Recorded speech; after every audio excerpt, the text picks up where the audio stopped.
ಜಂತ್ಲಿ ಗ್ರಾಮದಲ್ಲಿ ಕೃಷ್ಣನ ಅಪರೂಪದ ದೇವಾಲಯ ಇದೆ. ಆ ದೇವಾಲಯ ಉಡುಪಿ ಕೃಷ್ಣನ ಮೂರ್ತಿಗಿಂತಲೂ ಕೂಡ ಬಹಳ ಅಪರೂಪವಾದದ್ದು ಅಂತೇಳಿ ಉಡುಪಿ ಶ್ರೀಗಳೇ ಹೇಳಿ ಹೋಗಿದ್ದಾರೆ ಅಂತೆ. ಹೀಗಾಗಿ ಆ ಉಡುಪಿ ಶ್ರೀಕೃಷ್ಣನ ಏನಿದ್ರೆ ಆ ಒಂದು ಐತಿಹಾಸಿಕ ಕೃಷ್ಣನ ದೇವಾಲಯ ಈಗ ಸಂಪೂರ್ಣ ದುಸ್ಥಿತಿಯಲ್ಲಿದೆ, ಸಂಪೂರ್ಣ ಏನು ಹಾಳಾಗಿದೆ. ಈಗ ಆ ಒಂದು ದೇವಸ್ಥಾನ ಅಭಿವೃದ್ಧಿ ಮಾಡಬೇಕು ಅಂತೇಳಿ ಈಗ ಇಡೀ ಗ್ರಾಮಸ್ಥರು ಒಕ್ಕೂರಲಿನಿಂದ ಒತ್ತಾಯ ಮಾಡ್ತಾ ಇದ್ದಾರೆ. ಈಗ ನಮ್ಮ ಜೊತೆ ಮಾತನಾಡಲಿಕ್ಕೆ ಗ್ರಾಮಸ್ಥರಿದ್ದಾರೆ.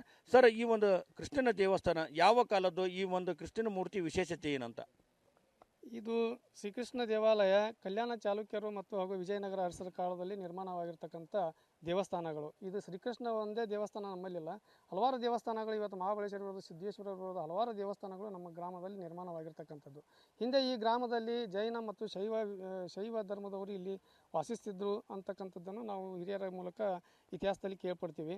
ಹಾಗಾಗಿ ಇವತ್ತು ಪ್ರಾಚ್ಯವಸ್ತು ಇಲಾಖೆ ಹಲವಾರು ಬಾರಿ ನಾವು ಮೌಖಿಕವಾಗಿ ಮತ್ತು ಲಿಖಿತವಾಗಿ ನಮ್ಮ ಗ್ರಾಮದಲ್ಲಿರ್ತಕ್ಕಂಥ ದೇವಸ್ಥಾನ ಅವ್ರ ಗಮನಕ್ಕೆ ತಂದರೂ ಕೂಡ ನಿರ್ಲಕ್ಷ್ಯಕ್ಕೆ ಒಳಗಾಗಿದ್ದಾವೆ. ಇವತ್ತು ಲಕ್ಕುಂಡಿ ಗ್ರಾಮದಲ್ಲಿ ಲಕ್ಕುಂಡಿಯ ಪ್ರಾಚ್ಯವಸ್ತು ಇಲಾಖೆಗೆ ಅಳವಡಿಸಿ ಅಲ್ಲಿ ಒಂದು ಪ್ರಾಧಿಕಾರವನ್ನು ರಚನೆ ಮಾಡಿದ್ದೀರಿ.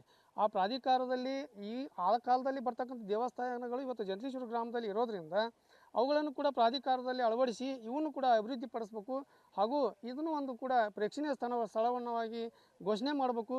ಈಗ ಇವೆಲ್ಲ ದೇವಸ್ಥಾನಗಳನ್ನು ಪುನರುಜ್ಜೀವನಗೊಳಿಸ್ಬೇಕಂತೇಳಿ ನಾವು ಇವತ್ತು ನಮ್ಮ ಗದಗ ಜಿಲ್ಲೆಯ ಉಸ್ತುವಾರಿ ಸಚಿವರು ಹಾಗೂ ಪ್ರವಾಸೋದ್ಯಮ ಸಚಿವರಾದಂಥ ಎಚ್.ಕೆ. ಪಾಟೀಲ್ ಸಾಹೇಬ್ರಿಗಾಗಲಿ ಅಥವಾ ನಮ್ಮ ಕ್ಷೇತ್ರದ ಜಿ.ಎಸ್. ಪಾಟೀಲ್ ಸಾಹೇಬ್ರಿಗೆ ನಾವು ಒಕ್ಕೋರಲಿನಿಂದ ಜಂತ್ರೀಶ್ವರ ಗ್ರಾಮದ ಗ್ರಾಮಸ್ಥರೆಲ್ಲರೂ ಒಕ್ಕೋರಲಿನಿಂದ ಅವರಿಗೆ ನಾವು ಒತ್ತಾಯವನ್ನು ಮಾಡ್ತಾಯಿದ್ದೀವಿ.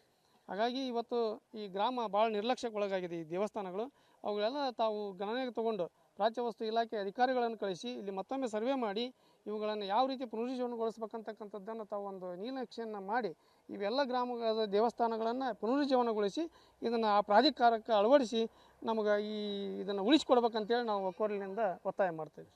ಇನ್ನೊಬ್ಬರು ಅದರ ಸರ್, ಈಗಾಗಲೇ ಹೇಳಿದ್ರಿ ನೀವು, ಉಡುಪಿ ಶ್ರೀಗಳು ಕೂಡ ಇಲ್ಲಿ ಬಂದು ವಿಸಿಟ್ ಮಾಡಿದರು.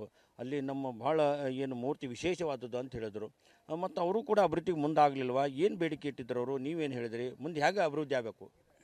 ಪೇಜಾವರ ಶ್ರೀಗಳು ಭೇಟಿ ಮಾಡಿದಾಗ ನಾವು ಅವರೇನಂದರು, ಪೇಜಾವರ ಶ್ರೀಗಳು ಭೇಟಿ ಮಾಡಿದಾಗ ನಾವು ಕೃಷ್ಣ ದೇವಾಲಯನ ಅಭಿವೃದ್ಧಿಪಡಿಸಿ ತಾವ ಏನೈತಿಲ್ಲ ಅದನ್ನ ತಮ್ಮ ಹತೋಟಿ ಒಳಗನ ಅದನ್ನು ಮುನ್ನಡೆಸಬೇಕು, ಟ್ರಸ್ಟ್ ಮಾಡ್ಕೋಬೇಕು ಅನ್ನೋ ವಿಚಾರಗಳನ್ನು ಹೇಳಿದಾಗ ನಮ್ಮ ಜಂತ್ಲೀಶ್ವರರು ಎಲ್ಲ ಗುರು ಹಿರಿಯರು ಎಲ್ಲ ನಮ್ಮ ಯುವಕ ಸ್ನೇಹಿತರು ಎಲ್ಲ ಸೇರಿಕೊಂಡು ಆ ರೀತಿ ಅದರ ನಮಗೆ ಒಪ್ಪಿಗೆ ಇಲ್ಲ, ನಿಮ್ಮ ಸ್ವಇಚ್ಛೆಯಿಂದ ಏನಾರು ಅಭಿವೃದ್ಧಿಪಡಿಸಿ ನಮ್ಮ ಊರಿಗೆ ನೀವು ಅನುಕೂಲ ಮಾಡಿಕೊಟ್ರೆ ಇರಲಿ ಅಂತಂದು ಎಲ್ಲರೂ ಮನವಿ ಮಾಡಿಕೊಂಡಾಗ ಪೇಜಾವರ ಶ್ರೀಗಳು ಅದಕ್ಕೆ ಒಪ್ಪಲಿಲ್ಲ.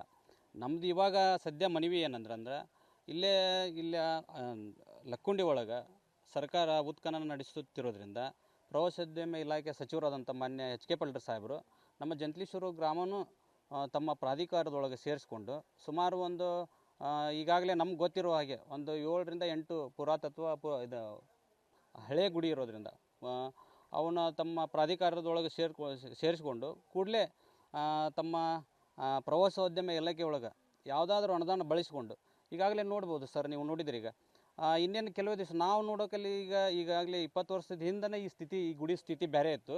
ಈಗಾಗಲೇ ಅಳಿವಿನಂಚಿಗೆ ಬಂದಿದೆ. ಕೂಡಲೇ ಮಾನ್ಯ ಸಚಿವರು ತಮ್ಮ ಪ್ರವಾಸೋದ್ಯಮ ಇಲಾಖೆಯ ಅಥವಾ ಪುರಾತತ್ವ ಇಲಾಖೆಯ ಅಧಿಕಾರಿಗಳನ್ನು ನಮ್ಮ ಜಂತ್ಲೀಶ್ವರ ಗ್ರಾಮಕ್ಕೆ ಕಳಿಸಿ ಇದಕ್ಕೇನು ಅಭಿವೃದ್ಧಿ ಮಾಡಿದ್ರೆ ಈ ಗುಡಿ ಪುನರುಜ್ಜೀವನ ಪಡ್ಕೊಳ್ತೈತಿ ಅಂತಂದು ಹೇಳಿ ತಮ್ಮಲ್ಲಿ ಬರುವಂಥ ಅನುದಾನದೊಳಗೆ ಕೂಡಲೇ ಅಭಿವೃದ್ಧಿ ಪಡಿಸ್ಬೇಕಂತಂದು ನಮ್ಮ ಜಂತ್ಲೀಶ್ವರ ಗುರು ಹಿರಿಯರ ಪರವಾಗಿ ಎಲ್ಲ ಯುವಕರ ಪರವಾಗಿ ನಾವು ಮಾನ್ಯ ಎಚ್.ಕೆ. ಪಾಟೀಲ್ ಸಾಹೇಬರಲ್ಲಿ ಮತ್ತು ನಮ್ಮ ಘನ ಸರ್ಕಾರದಲ್ಲಿ ನಾವು ಮನವಿ ಮಾಡ್ಕೊತೀವಿ. ಈಗ ಏನು ಐತಿಹಾಸಿಕ ದೇವಸ್ಥಾನಗಳ ಅಭಿವೃದ್ಧಿ ಕೇವಲ ಲಕ್ಕುಂಡಿಗೆ ಮಾತ್ರ ಸೀಮಿತ ಆಗಬಾರ್ದು.